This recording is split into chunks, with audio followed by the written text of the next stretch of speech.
Previously on agentpalmer.com, in my own alternate timeline, I couldn't appreciate Storming Intrepid. The humanity in 1996's Twister is the reason I love it, and if you wanted more about bridges, Rebecca just dropped a new episode of Abridged.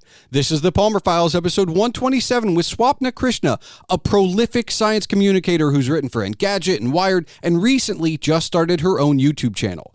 We discuss arriving at that channel, being interested in just some of NASA's history, going back to the moon, the Tour de France, and much, much more. Are you ready? Let's do the show!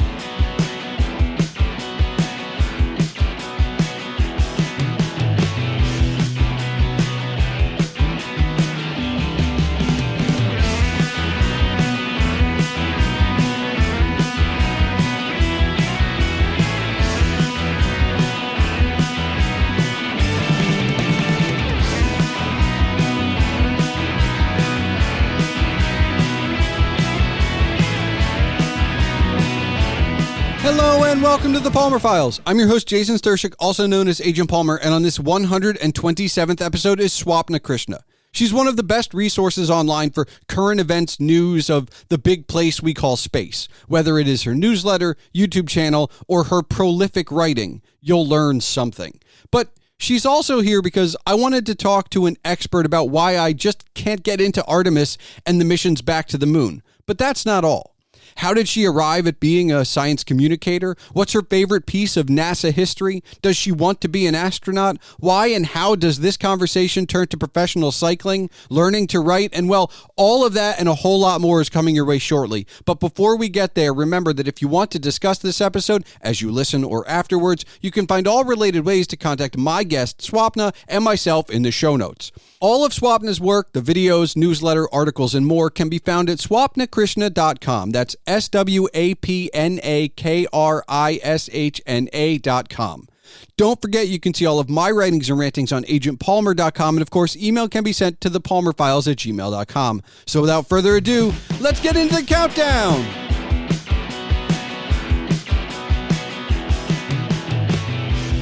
Swapna, I am a fan.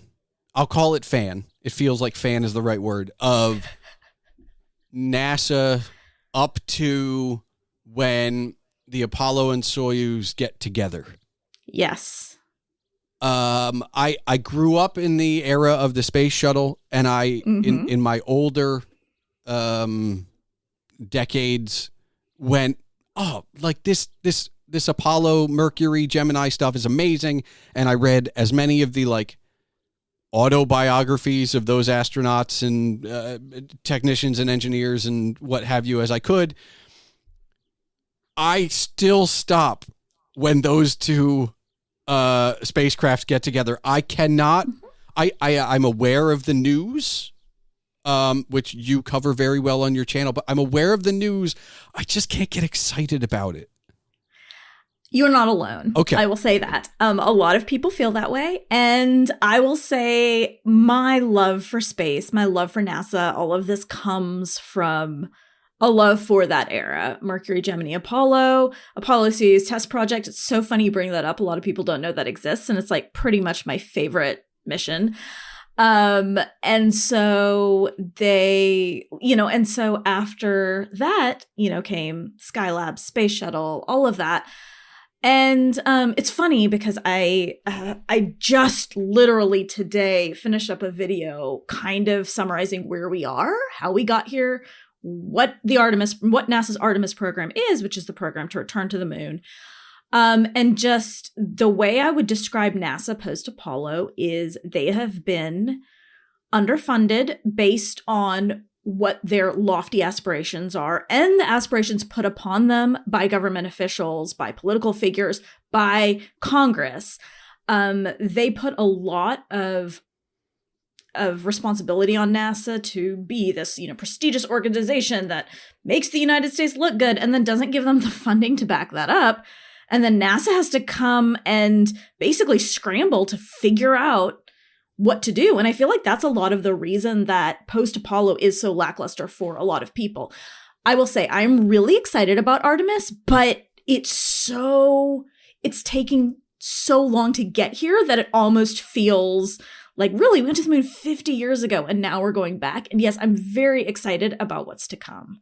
But yeah, I get it. Well, I get it. So Artemis is great, but I think one of the problems inherent with Artemis and NASA, maybe from a PR perspective, is in all of the time that I have heard since the beginning of the rumors of Artemis and going back to the moon to where we speak right now, which is not when the episode released, but whenever you're listening to this, that's the time it took us to go from like the fire in the Apollo 1 capsule to the moon. Like the amount of technological things that have jumped. And I know that I'm talking as a, 40-year-old who grew up with the early internet on a, IBM 3.1 Windows machine and dial up, and in like when I was 8 in the early 90s. And so I am laughing because I am also 40.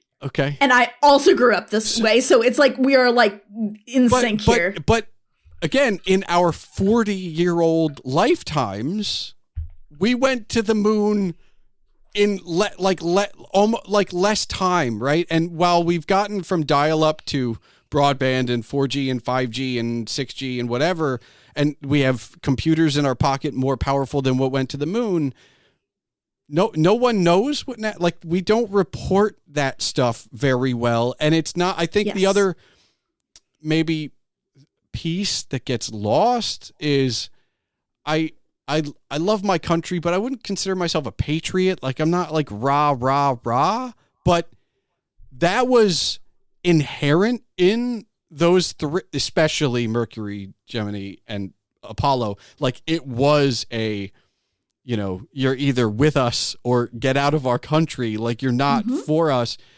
but that's gone. Like there's no national, like it doesn't feel like there's national prestige. And I don't know that, look, you and I are both coming at this from the shuttle era on. We didn't see a Saturn V launch. We only read about it or watched old films, but it feels like there was something extra about that era that just has not permeated in anything. And it's not just the shuttle's not sexy. It's not that. It's just there's I don't know. There's an ingredient that's missing.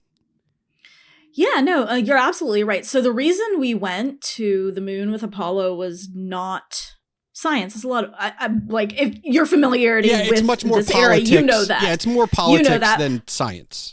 But a lot of people don't realize that. It was politics. It was to beat Russia. That's why we went to the moon, and that's why we didn't go back. We didn't go back because we didn't have a reason to stay beyond like that was palatable for the government. And that's why NASA's hasn't received that kind of funding. And that's why we are where we are now. So you are absolutely right that there isn't a kind of patriotic, that is actually, I would argue that is deliberately not tied into Artemis. I think it is a conscious decision. For a few reasons. First, I think they want to avoid the mistakes of Apollo, which is go there, boots on the ground, and come back. Like they want to build a sustainable presence that's long term. That's a big part of Artemis. And second, to avoid Artemis getting canceled, they are making this this is my suspicion, to have not. NASA has not said we are doing this to avoid getting canceled, but to avoid Artemis getting canceled, they've made this an international thing. Like ESA is doing a lot of the building for Gateway, the space station. JAXA is going to have 2 astronauts on Artemis. I think it's 6 and they're building Toyota on behalf of JAXA is going to build the pressurized lunar rover. And so there's a lot of international collaboration. And I think that's purposeful. So I think literally they are specifically doing it that way as to avoid the issues with Apollo. That being said, it is really interesting right now to watch. There is a little bit of a space race going on with China because there is a very good chance at this point that China could get to the moon before NASA does. And nobody's talking. I mean, reporters are talking about it, but NASA is specifically like not talking about it. So one of the things as you talk and as I'm trying to piece together some of this as well, is that there is perhaps a reverse letdown that I think you and I specifically, in that we've probably read those books and done some research. And I know Oppenheimer came out last year, but Von Braun in every book talks about where we should be in 50 years. Mm-hmm. And if you read any part of those speeches or any paragraphs in those books of where he expects us to be after Apollo, and maybe this is why NASA's, kind of burying some of the history, is because it's a letdown. Like from the start, I hate to say this, Artemis is a letdown because we should have a sustainable, viable presence in space much larger than exists now. Oh yeah, I definitely would not argue with that. A lot of people enjoy the show For All Mankind. I don't know if you watch that. I know of it, but I don't have Apple, so I would highly recommend it because a lot of people watch it, including me, watch it and are basically sad that this isn't what our space program looks like. By the 90s, they're sending a Mars mission. It's the idea of what if the premise is, what if the Russians beat us to the moon and we didn't have that, we made it to the moon, now let's go home mentality, and instead just kept going. Okay. So the first season is I think that if I remember correctly, it's been a while since I saw the first season, but the show starts with that premise: Russia lands on the moon first. So it's a moon base, and then it's like establishing that moon base, and then it's living and working on the moon in a much bigger way than we do with the ISS. The ISS is fantastic, but it's just a handful of astronauts here and there, and then going to Mars. I think it was the third season was like the first trip to Mars, and it's like in the 90s was the first trip to Mars, and it's this alternate history that actually actively makes people sad who have the perspective to understand that it kind of feels like we should be there at this point and we're not. Well, it's the year 2000 happened and we didn't get our flying cars, but we should have been doing something more. Right? It feels like, I now cringe. I said it earlier, but I cringe with the whole, we have computers in our pocket more powerful than what was sent our astronauts to the moon. And it's like, but that's not a good thing. We have that. We've shrunk it. The science should have evolved so we can just go to the moon. Yeah. Now I'm not going to be a lunar tourist by any stretch of the imagination. I just don't think I'm built for that kind of flight. But just the sheer fact that doesn't exist is kind of like, no. Yeah, no, I definitely agree with you. It's funny. My 5-year-old this evening was talking about, asked me if I wanted to be an astronaut. I was like, yeah, yes, sweetie, I did want to be an astronaut when I was a kid. And he has no concept of why don't you just go to space if you wanted to be an astronaut? And we've talked quite a bit about space. And so I have to explain to him again, it's hard to get to space. Not everybody gets to go. It's very difficult. And he just doesn't understand, because for him, space is just somewhere we should be able to go. And I don't disagree necessarily. That's It should. I think it should. I think we've done a lot. I think we've done a lot in the last few years, but I think the decades before that, I have a lot of fondness for the space shuttle. So I'm going to badmouth the space shuttle in a minute, but I want to establish that I have... It's the only thing you and I have that's tangible from NASA. Not talking Blue Origin or, SpaceX.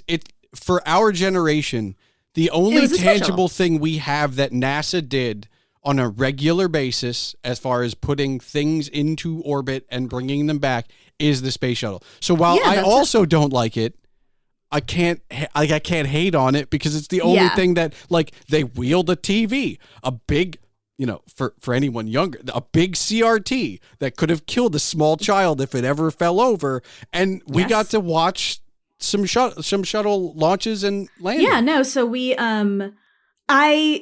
love the space shuttle. I have like a lot of nostalgic love in my heart for the space shuttle. Like when I see a shuttle in a museum or I see a picture, I'm like, oh, what a pretty spacecraft. But like that thing was a mess. Yeah. Like the space shuttle was a mess. I'm like, a lot of people are like, I don't understand why they retired it. That needed to be retired very badly. It was not a safe spacecraft. I am kind of shocked knowing what I know now that we only lost 2 orbiters. Yeah. So it just feels like it feels like this is what happened. We went to the moon and then we didn't really know what to do next because Congress wasn't going to fund moon base or, like more moon missions I think going further. Part of it is, and this is where your description of For All Mankind makes the most sense as far as continuing it. Russia's collapse is the biggest hindrance to NASA going to Mars. Because if Russia doesn't collapse because we beat them to the moon, then both nations just turn and race off to Mars. Yeah, that's exactly what happens in because there's literally because one contender fell down. Yeah. Like NASA going to the moon was the knockout punch of the Soviet Union, basically. And so there weren't 2, and you were like, well, we're not gonna let you go to the Mars by yourself. Yeah, no, like it was all political. There was no political will to get us there. So NASA kind of had to figure out, what do we do next? And they came up with the space shuttle, and then the design just got whittled down and whittled down and whittled down as they got less and less funding. And, it just kind of, then they needed somewhere for the space shuttle to go. And so they built the ISS. I know literally. This is only like slightly shuttle related, but like, to me, the shuttle program is, and I'm going to get the quote wrong, but I'm going to get the movie right. So I apologize. But like the summation of the shuttle project is a line from Armageddon where they're getting ready to launch in one of the souped up shuttles. And he's like, doesn't it make you feel good to know that we're in this big contraption built by the lowest bidder? And it's like that. Steve Buscemi. Yeah. But I love that movie. Buscemi's line feels like the reason that the shuttle really never captured anybody beyond us, and because for us it was all we had, right? Like the people who saw Apollo were like, nah, the shuttle's nothing. And that's kind of, in that one statement, it feels like that's the shuttle program to a T.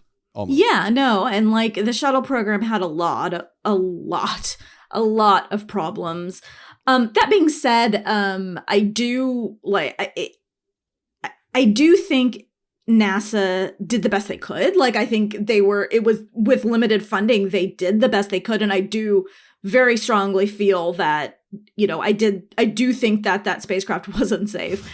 But NASA didn't know it was unsafe. Like, in terms of, it's one of those, they wouldn't knowingly put astronauts in a spacecraft they thought was unsafe. Like, that is something I genuinely think of NASA. As we're going through this Boeing Starliner debacle, that's the one thing I keep repeating. Like, NASA will not put astronauts in a spacecraft they believe is unsafe.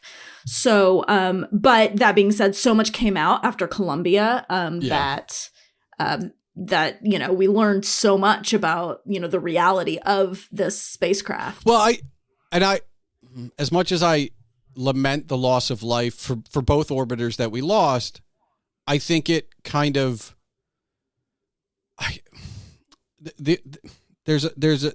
have a hard time not trying to see the good in it, which is it's hard to get to space. Like, if you discount the fire of Apollo 1 and the whatever you call Apollo 13, no one, from an American perspective, internationally it was very different, but from an American perspective, it was easy.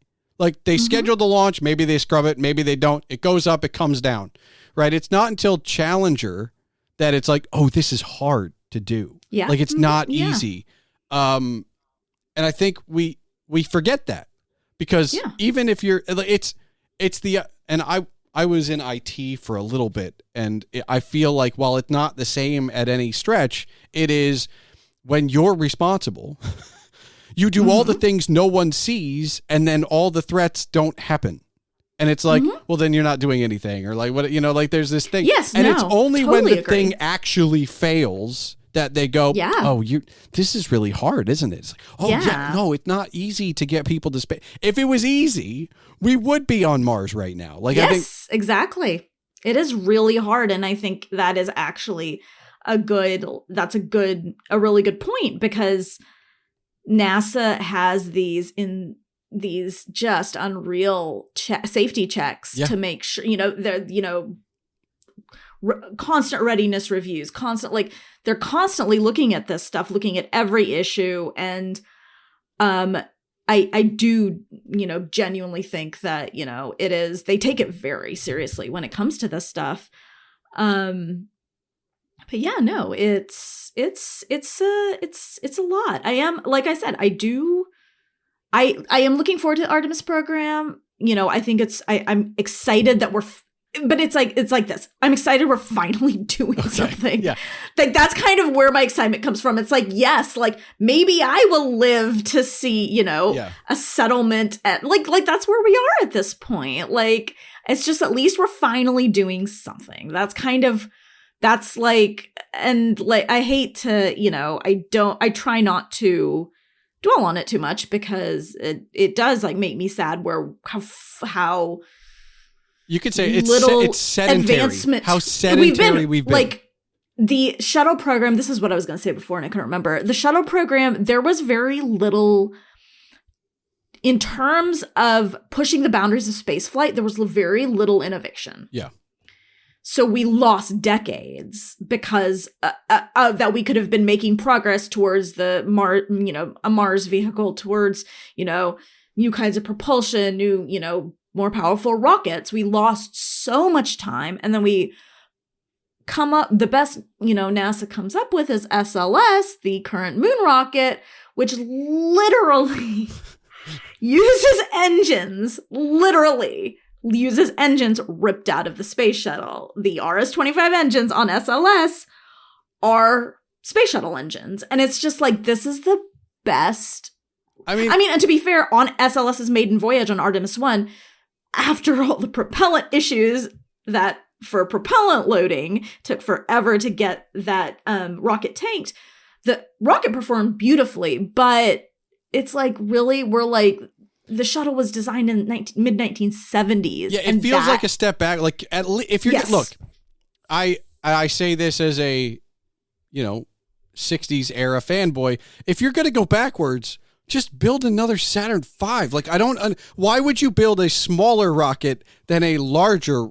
Like, if you're going to go backwards, right? Like, yeah. All right. So hard shift, real quick. You said you wanted to be an astronaut. I did. Yeah, when I was young. I did very much. So I can tell you, this is our first major divergence, and this will show you exactly who you're talking to. I wanted to be an aerospace engineer. I didn't want to go. I wanted to help get you there. You didn't want to be the guy. You wanted to be the guy that helps the guy. That's correct. And while I'm not, I ended off of a science track and onto a communications track. I've always kind of maintained that guy behind the guy mentality, but you are still within science. I love to tell this story because I think it's important that people know that there are things that just happen to you. I had one good English teacher and all of my science went out the window and I became a communications person. It was just one good teacher. Otherwise I might be an engineer right now. Who knows? But you are in, I will call you, you are in science communication more than anything. And that's, first of all, thank you. Super important. We need more of you. But you've been, it feels like you've maintained your science track. Like my science track is reading all those old biographies and stuff. It's not like actually being part of it. So like, what kept you on the track? Because I got literally one English teacher. That's it. Boom. It's funny because I was not. So I did not stay on the track. Okay. I came back to it. All right. After about 10 years. So I went to school. My undergrad degree is in economics and political science. Okay. And I have a master's degree in international relations. So I kind of went that route and actually just started writing online as a hobby. Just for fun. That's how I started. Yeah, because, we all had our GeoCities websites in like 8th and 9th grade. So like, why not keep, it was not weird for me to like start a blog, to start writing for a newsletter, to start, we grew up doing things like that. And so, I started writing for fun. But I was writing about books and not about science. Science. Okay. I would often write about science books, about space books, but about books, not about science. And then basically I just kind of decided I was done with that. I was like, I am done. I have a really good ability, which is also a terrible ability, to turn my hobbies into my job. Okay. Yeah. And no, so, I mean, I've talked to enough people that are like, this used to be my hobby. Yes. It's like, and now this is my job and I need to find a new hobby. That's the problem. I'm really, really good at turning my hobbies into work. So I turned books into work and then was like, I don't enjoy reading anymore. Oh no. And I want to stop working so I can start enjoying reading. I do enjoy reading again. So that did come back. Right. The love of reading did come back. So I was like, okay, well, what do I want to do? I was like, I really still love writing. I love writing online. What are the things I want to write about? And like, I always in my life have come back to space, no matter what. Diehard Star Trek fan growing up, like just very, very intense Star Trek fan. So like, that's where a lot of my love for all of this, the science of space, Apollo, all of that comes from. And so I was like, I would like to start writing about space and about science. And I think I could do this and be really good at it. So I started a newsletter writing about space. And then I started kind of just cold pitching editors. And finally I got a few writing gigs, a column here, and there. Writing about space. And then finally, Engadget hired me as a reporter. Okay. I was on staff there for a few years. And that's kind of where I really learned a lot about, I learned, I say so many good things about working there because I enjoyed it so much. Really great people, really great, for me, they really helped me a lot and become a better writer, kind of figure out how to do these things because I don't have a professional journalism background. They helped me learn a lot about how to be a journalist. I'll jump in and say my undergrad's in communications. I had a minor in journalism.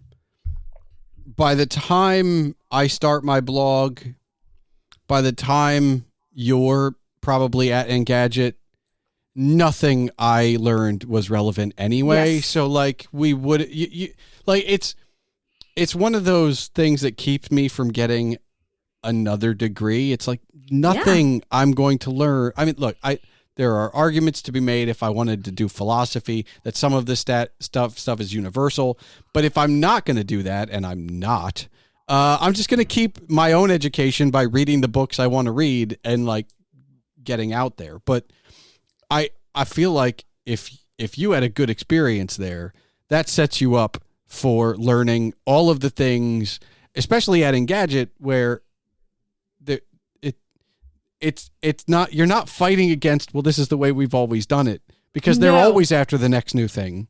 Mm-hmm. No, they were great. My editor is still one of my best friends. Okay. And we still keep in very close touch, but he taught me so much about good writing and because like it was, a 250 word news story. How do I distill? I learned so much about what I do now from there. How do I distill this very complicated topic with a lot of background into a 250 to 300 word news story? And it was just invaluable. So basically I did that for a few years. And then kind of have been mostly freelancing since then. I left because I had a baby, and being in a newsroom and with the baby, he was in, daycare. It's not like I didn't have him. Did not think that I could work, and have him at home and that would be okay. I could never do that. Just my own concentration would not work. But, kids get sick all the time, especially when they're babies. And so he was sick all the time. And I was just constantly and it just being in a newsroom, it didn't work. So I left, but I still freelanced for them. I still freelance for them sometimes.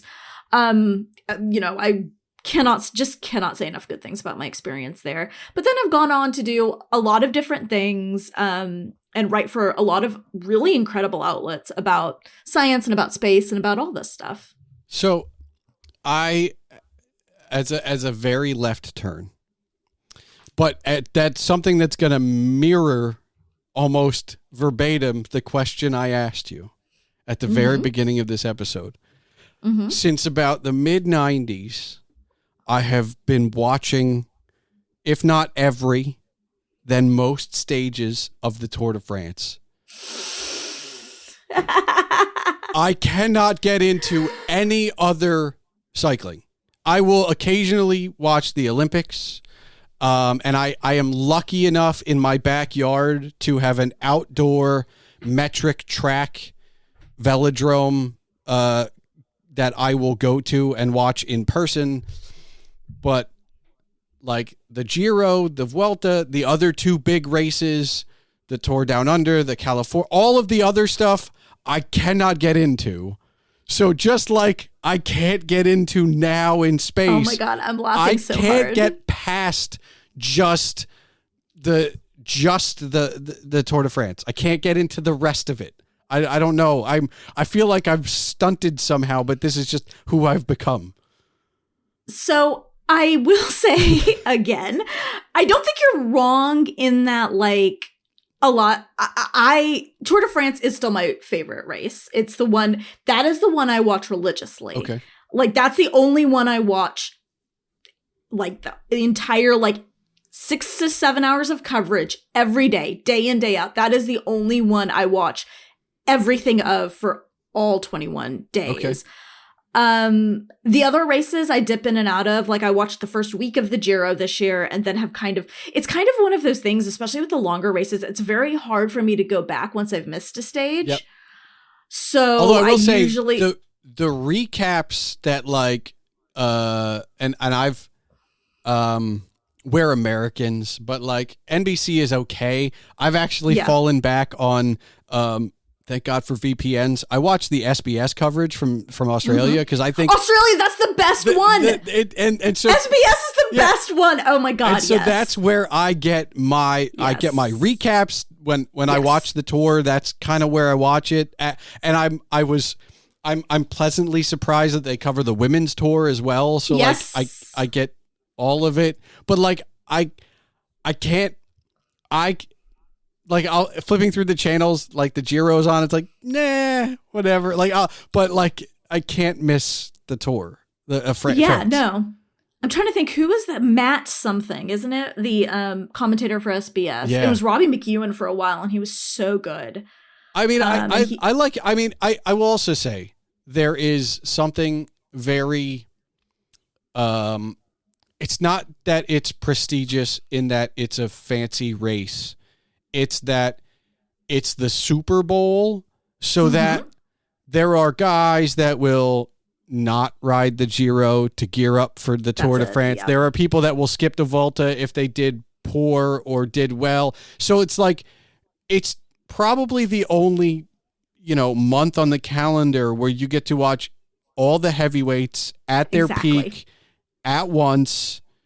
And then it's like, and then everybody else is like, we'll send the B team to Spain. And it's like, no, that's exactly it. You get the, like, I think you get the drama that you don't get in a lot of ways. Like, you have Cav trying to beat Eddie Merckx's record, which he's going back this year to try to do again. And I'm a huge Cav fan. I was such a, I was so, this is going to devolve, but like, I was such a fan of him and Sagan that when oh my God, me too. When the crap went down between them, I was like, I'm so conflicted because now one of them's hurt and the other one got kicked out. And now it's like, now. And like, I come from like, because we watched in the earlier years and like, I know everybody wants to put a weird blanket over the Armstrong era.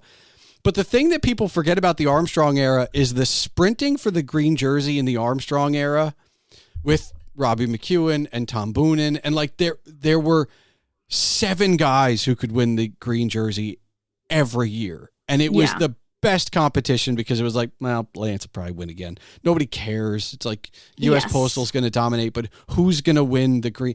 And so like there's so many things. Yeah, I don't know. It was just one of those things where I got into it because this is where I grew up and I have a velodrome in my backyard and it kind of, you know, but how did you get into it? Because it's not like cycling's that like, no. Yeah. It's one of those things that people are like, oh, you know, do you watch sports? I'm like, men's cycling. And they're like, what? Like, I'm like, yeah, I know. My husband, started working at a bike shop at the age of, I think, like 13 or 14. Okay. So he was, and it was during the Lance years, he was really, really into it. And just kind of, it's one of those things that he would watch it, you know, when we were dating, and I would just kind of like wander in and be like, oh, what's this? I find it watching cycling very soothing. Like, I just find it very like I just really, you know, because a lot of it is just, you know, the guys are biking and then, you know, for 10 minutes at a time here and there's a lot of action. Yep. But yeah, no. And then, so then like he kind of lost track of it and I kept going. And so now like I'm the one in the house who loves cycling. He's the one who just wanders in and is like, oh, so who's racing today? No other sports? None? No, I don't. None. Okay, F1 occasionally. Okay. Because I'm the other way. I have yet to find a sport I don't like. Which I will get on a soapbox for a moment and I will say, baseball is one of my passions, but I like college football and I can watch the NFL and I can watch soccer and I can watch F1 and NASCAR and Indy. And as we record this, to put this in a bubble, like Memorial Day is coming up. And so I get to watch Monaco, Indy, and the Coca-Cola 600. And it's just like, there are going to be lots of horsepowers on my TV for like the entire day, right? But one of the things, if you're ever networking or at an event, you would do well to at least pay attention to local sports. Living in Philly, like it is. I'm near Philly, but I am not a Philly fan. I'm an Orioles fan because I get it from my dad. And I'm not really an NFL guy, but like I pay attention to the Eagles. I pay attention to the Phillies. I can talk about the Flyers. Same. If you can talk about the local sports team, you will always have something to talk. Just pick up the paper, look on the internet and see who did what last night. Yeah. It's like it's a weird hack to get people to like you, even if you don't care about their sport the same way. Yeah, pretty much all the water cooler talk here usually is about because Philly's such a big sports town, like, you know, who's doing what. And so usually, you know, paying attention to like the basics, just who's playing. I mean, when I was in retail, I had a manager who was like a big Pittsburgh guy. So like I would just gauge his mood based on if the Pirates or the Steelers had won the night before. And just not do things or do things, you know, just, so, all right. I have to get back to this because I don't want to forget to ask. You've been interviewed and you've been in a part of a lot of projects. I have many, many. And you're a freelancer and you can do anything you want. Yeah. And yet in the last year, you started your own YouTube channel. Yeah. Which is, how has that been? Because that's not easy. No, especially as a writer, because you're going to have to learn Well, the writing part, I figure you got down, but the editing and the shooting and the technology and the thumbnails and naming conventions, all of that, like, how have you adjusted? Obviously, I think being a journalist and having to learn things helps you learn to learn. So I feel like that. Yes. But how has your YouTube journey been? Because you're still infancy. I'm new, very new. Yeah. It's a lot. It's a lot. Which, you know, I think anybody who does YouTube regularly, no matter, you know, if they're very experienced or not, can tell you it's a lot. It's a whole new thing for me, completely new. I'm enjoying it. I will say that first. I do like learning. I mean, I think I don't think that'll surprise anybody who like is familiar with my work and the way I'm constantly trying new things, because I like learning. I enjoy trying something new. I really like building community. That's something I find fun. I really like engaging with people, but doing that. So in that respect, it's been a fun challenge, but YouTube is such its own thing. It's, even if you like consume content on YouTube, like there's a different mindset when you're producing and then you're watching, like, okay, what is you start analyzing everything. Like, what is resonating with me about this video? This isn't something I'd normally watch. Why did I click on it? Why am I still watching it? You know, like that sort of thing. So there's a lot of that going through my mind these days. But so I decided to start this for a few reasons. My husband's been like encouraging me to do this for a long time. Because he's just like, you'd be really good at it. He's like, I think you would be really good at this. And like, I've been part of so many freelance projects. I've had so many ups and downs in, you know, as a freelancer, so many ups and downs in my career. Journalism is in just a very difficult place right now. There's not, you know, the number of publications I've been a part of that have been shuttered, that have been, gutted, you know, personnel or money wise have like changed to like having AI write their article, you know, that sort of thing. There's a lot, it's scary. And I just I got to the point where I was like, I don't really care if it's super successful. For a long time, the thing that drove me in my career was the next byline. So the thrill of getting that dream publication, of landing that article at keep going up and up. But I got to a point where I'm like, my regular client, like my most regular client was Wired, which is, if you're a tech person, pretty much one of the top. Yeah, you're not going to get much higher than that. Yeah, like I was like there. I'm like, I'm writing regularly for this amazing public. Like, what's next? What drives me now? I guess is the interjecting question for me is, and now that you have YouTube, you have this, but while you were chasing the next deadline, nothing's ever yours.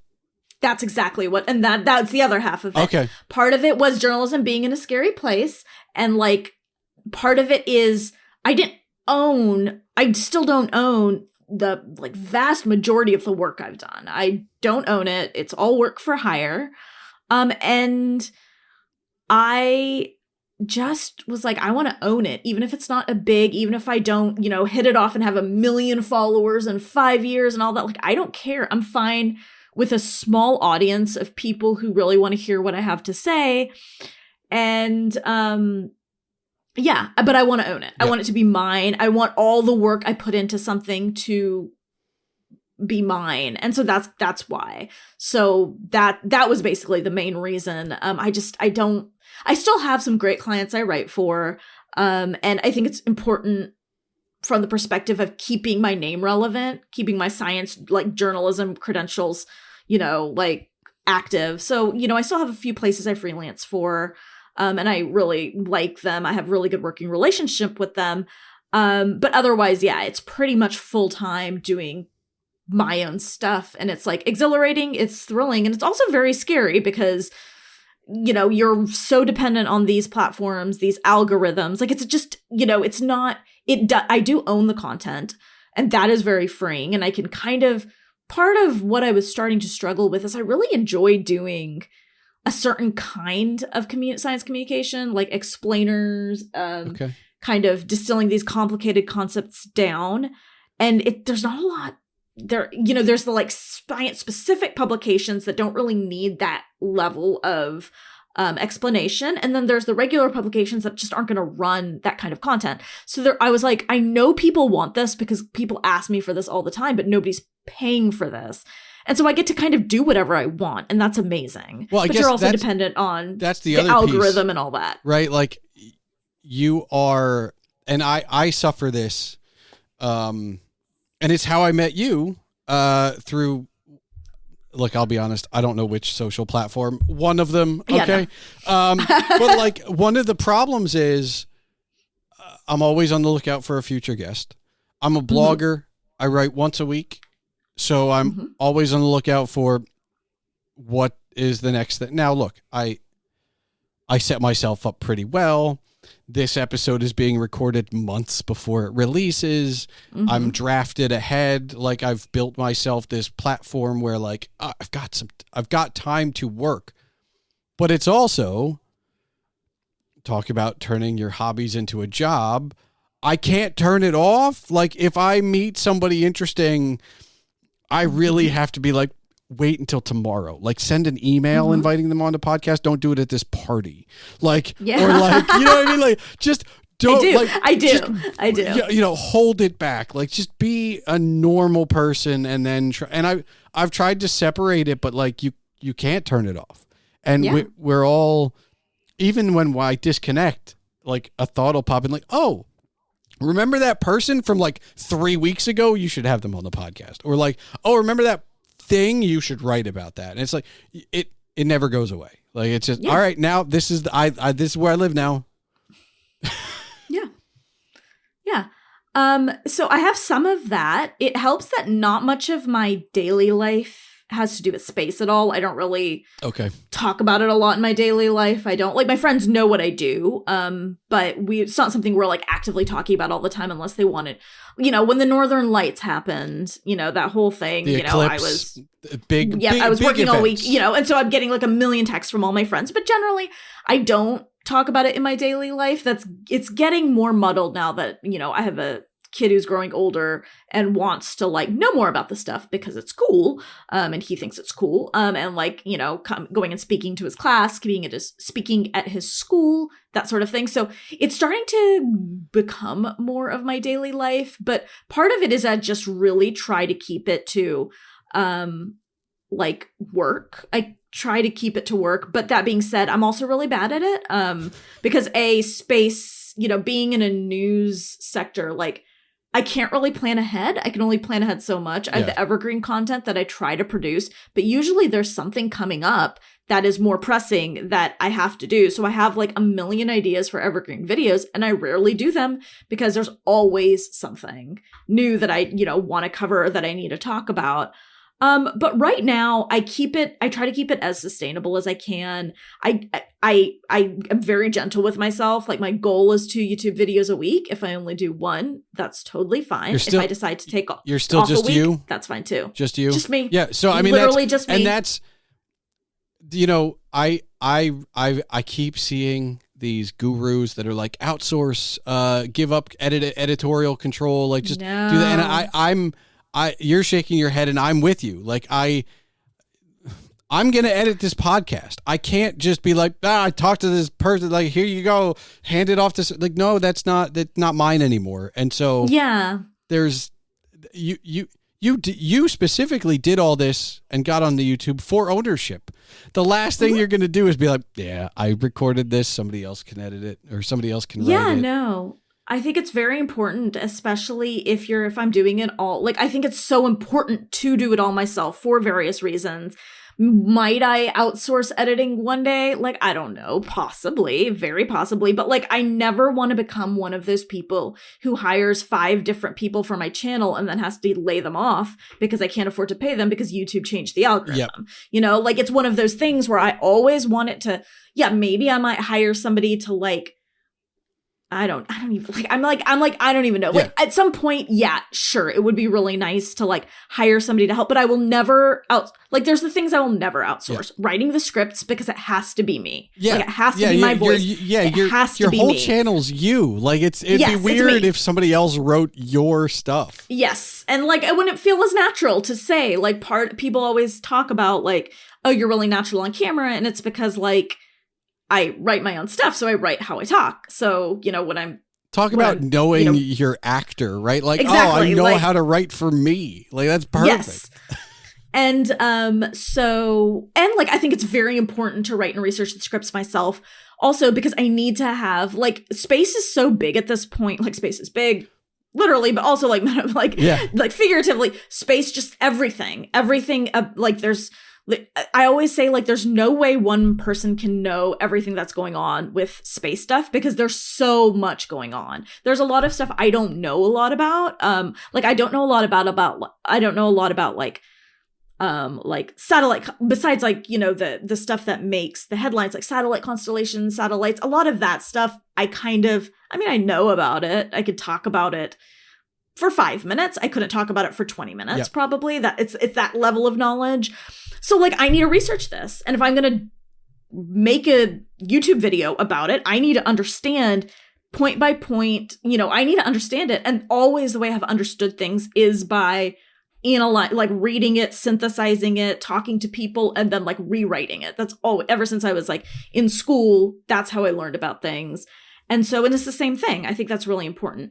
Editing, like at some point, I would love to outsource it. But even then, I think it's important for me to do right now. And as I'm growing and as I'm building, maybe once I'm really established, sure, that's a possibility. But like, I don't know that I ever want to get big enough to where I feel like I need to outsource it. I've always said I'd rather have like a dedicated small following than like how I feel. A massive following. Yes. And I don't know if there's like a weight to it where like you feel the weight of that many people, but I would rather have a small dedicated than big, large.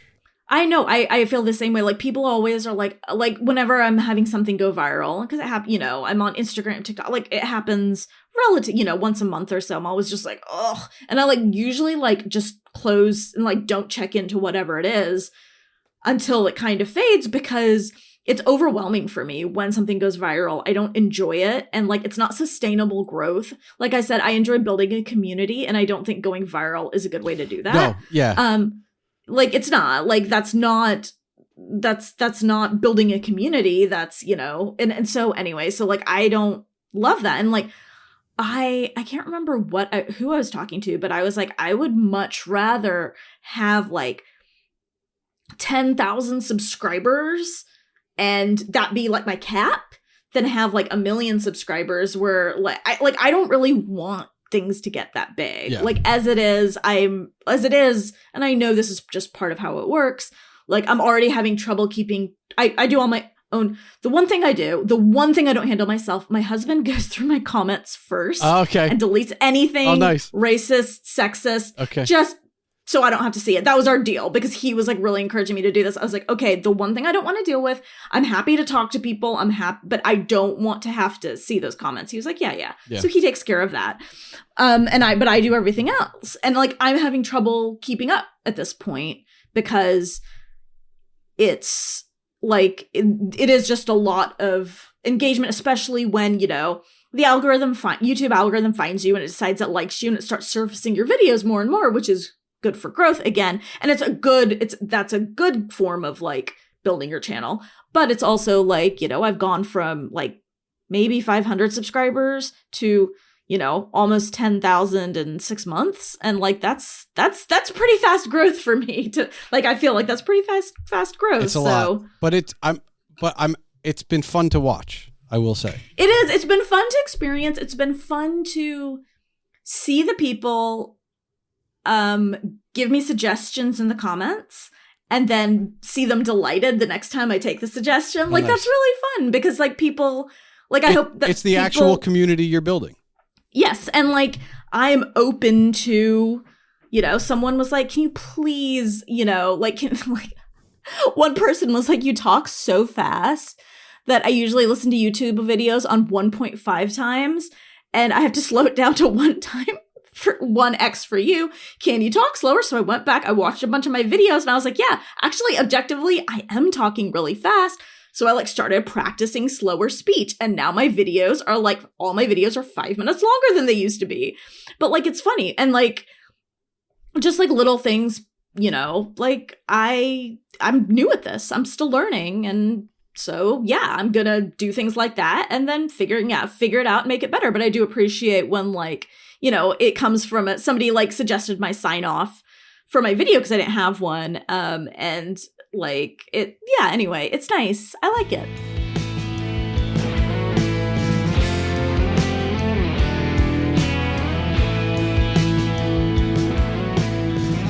To me, Swapna is a hero. She's a journalist, she's a science communicator, and she's finally getting some ownership over her own work. All three of those things should be celebrated, but it is also the fact that because of those things, she is also a teacher, and we need more of those, especially the ones who, like Swapna, aren't in the classroom. Even more important is someone like Swapna with the knowledge and appreciation for where we've come as we head back to the moon and move on to Mars and beyond. Sure, there are quite a few people out there covering space, but not all of them have the knowledge of and respect for how we got here. And perhaps that perspective is important even if it isn't directly part of whatever the current event story happening at any moment happens to be. Where we get our stories from may vary, but a lot of it comes from YouTube and other social medias, so who we get our stories from becomes more and more important. Swapna is one of those voices worth paying attention to because not only does she know what she's talking about, she's also passionate about it.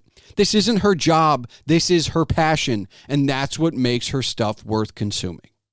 Thanks for listening to the Palmer Files episode 127. And now for the official business. The Palmer Files releases every 2 weeks on Tuesdays. If you're still listening, I encourage you to join the discussion. You can find all related ways to contact Swapna and myself in the show notes. There you will find links to all of Swapna's work in whatever form you prefer, from text to audio to video, at swapnakrishna.com. That's SWAPNAKRISHNA.com. The music for this episode was provided by Henno Heitur. Email can be sent to this show at thepalmerfiles@gmail.com. And remember, your home for all things Agent Palmer is agentpalmer.com.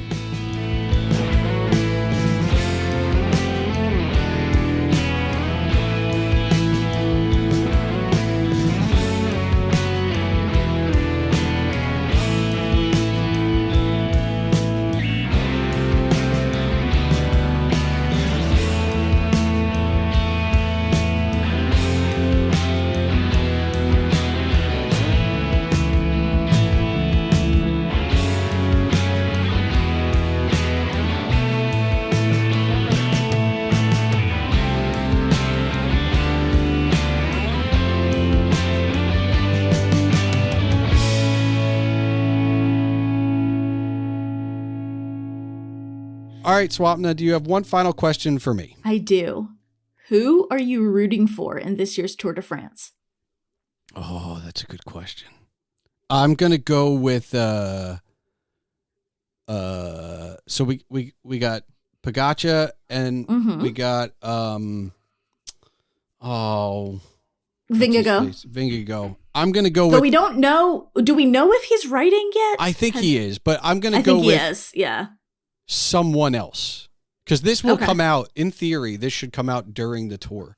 Either during it or right after, or during or right after. And I'm going to go with, I just want a third option.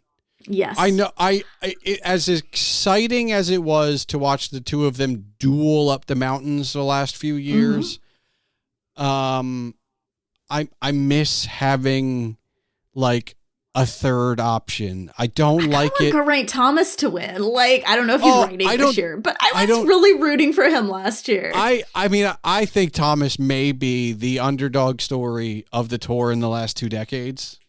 However, like, he was on a powerhouse team, so I don't know that it's really the same.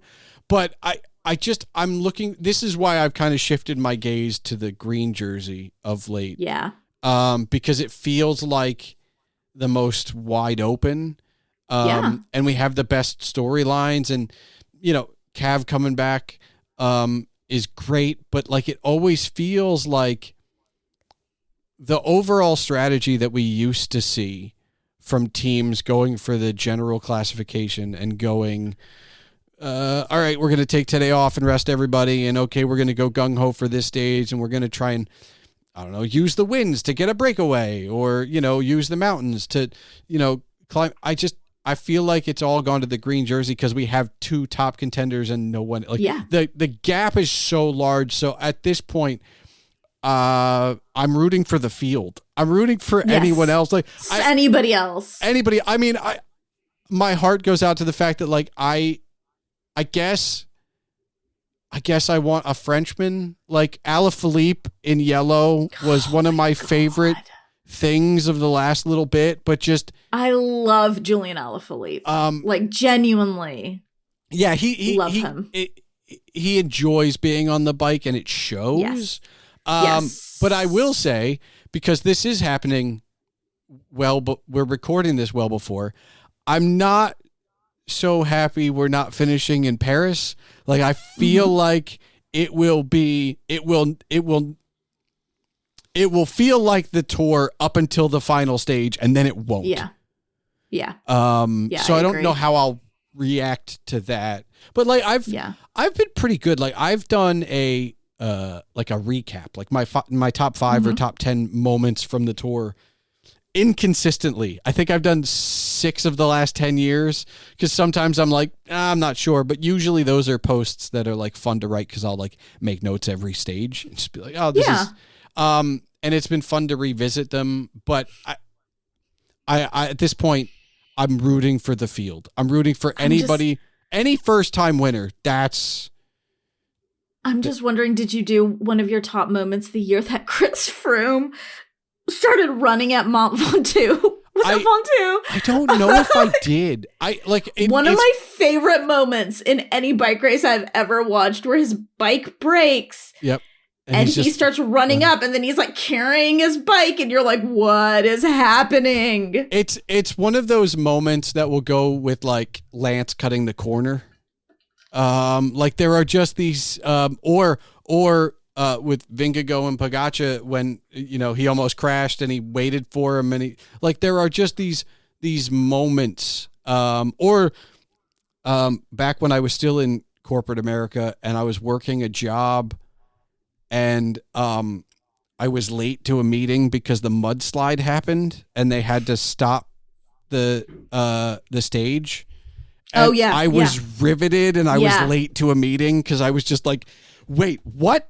There's no road? How is this possible? I know. It really. So I know, for anybody still listening, all of these things did happen in a bike race. It sounds ridiculous, but that's kind of the nature of it being the Super Bowl, and everybody cares for that one moment and to peek at it. It's just, Absolutely. Some of my favorite moments I've ever seen on TV were in cycling, when Tony Martin was in yellow and then broke his collarbone, and his teammates stop, pick him up, put him back on the bike. I will tear up talking about this, and cross the finish line holding him up on the bike so he can have yellow and one more day. Watching Richie Porte, always the bridesmaid, never the bride, finally win one. It's just there are these moments that I will forget them all, but then while I'm watching the race, they will come back to me. Yeah. And it's just a team sport for individual glory. And these guys just sacrifice themselves so much. So, their team leader for their team leader. And it's just, I don't know. I love it. I have a lot of love for it. It's wonderful. It is.